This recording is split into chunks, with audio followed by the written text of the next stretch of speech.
Friends, முள்ளங்கி chutney recipe பார்க்கலாமா? என்னது முள்ளங்கியில் சட்னியான்னு யோசிக்காதீங்க, செஞ்சு பாருங்கள், ரொம்ப டேஸ்ட்டாக இருக்கும். அதுக்கு ஒரு பேன் வச்சுட்டு கொஞ்சமாக எண்ணெய் விட்டு முள்ளங்கியை தனியாக வதக்கி எடுத்துக்கலாம்.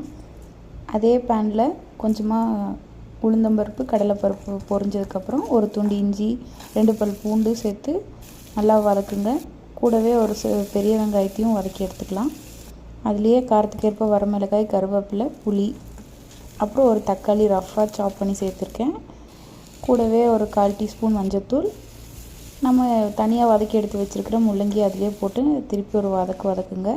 வதங்கினதுக்கப்புறம் 1/4 மூடி தேங்காய் சேர்த்துட்டு தேவையான அளவு உப்பும் சேர்த்துட்டு நல்லா வதக்கிட்டு ஆற வைங்க. ஆற வச்சதுக்கப்புறம் நல்லா கொரப்பாக அரைச்சி எடுத்திங்கன்னா முள்ளங்கி சட்னி ரெடி. ரொம்பவே சிம்பிள் அண்ட் ஈஸியாக இருக்கும், ரொம்ப டேஸ்டியாகவும் இருக்கும். கண்டிப்பாக ட்ரை பண்ணிவிட்டு ரிவ்யூ எப்படி இருக்குன்னு கமெண்ட் சொல்லுங்கள். பாய்.